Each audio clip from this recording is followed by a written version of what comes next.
If anybody embodies the newfound positivity and fun coursing through England's World Cup squad, it's Jesse Lingard.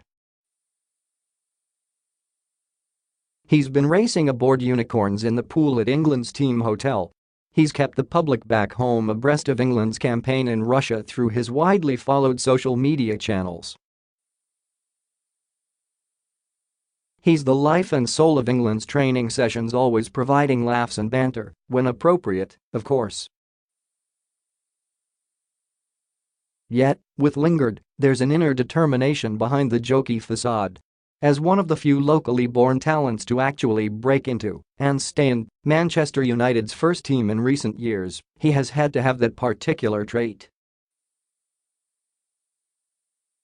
Now, he is established as a first-choice midfielder in a young and seemingly fearless England team that is through to the last 16 of the World Cup. "It feels like a new revolution," the 25-year-old Lingard said, in reference to England, when he could easily have been talking about his own development. Lings, as he is sometimes labelled, doesn't seem to take life too seriously. After holding a news conference at England on Sunday, he walked into another interview being staged with teammate Danny Welbeck, grabbed hold of the microphone, and started asking questions himself.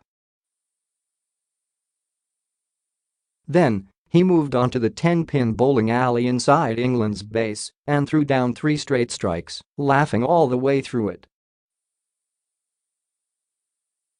England and United teammate Marcus Rashford, who Lingard has a close bond with, had a wry smile while playing in the next lane. It wasn't Lingard's first strike of the World Cup.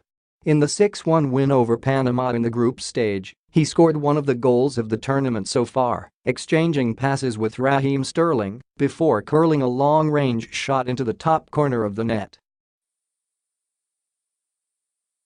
He scored similar goals for United this season, one against Everton at Goodison Park in the Premier League, so it's no surprise United manager Jose Mourinho has become a fan at a time when many others wondered if Lingard had what it takes to play for England's biggest club.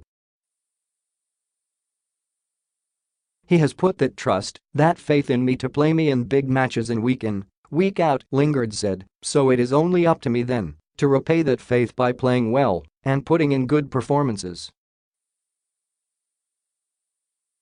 He has played a massive part in my development. Southgate is having a similar impact on Lingard and England's other youngsters. Recent England teams have looked weighed down with pressure at major tournaments, the most painful and obvious example being in the 2-1 loss to Iceland in the last 16 of the European Championship in 2016, but not this edition. "No matter what round we are in, we are still going to play the same," Lingard said. "We'll play with no fear and with that freedom. That's what got us here today, so why change? We aren't going to change for no one and no team."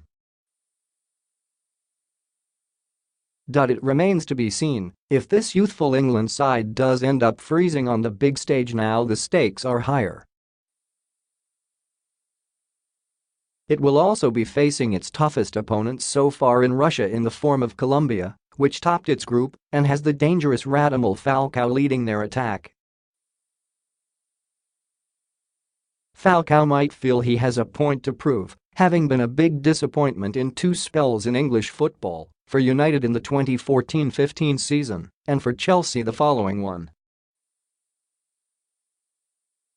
He only scored 5 goals across those 2 years, a paltry return for a player once considered among the most feared strikers in the world. Lingard was on loan at Brighton, then a team playing in the second tier of English football, when Falcao was at United, but he still remembers him from training sessions. "Great finisher," Lingard recalled. "In and around the box, he is lethal. So, though, is Lingard.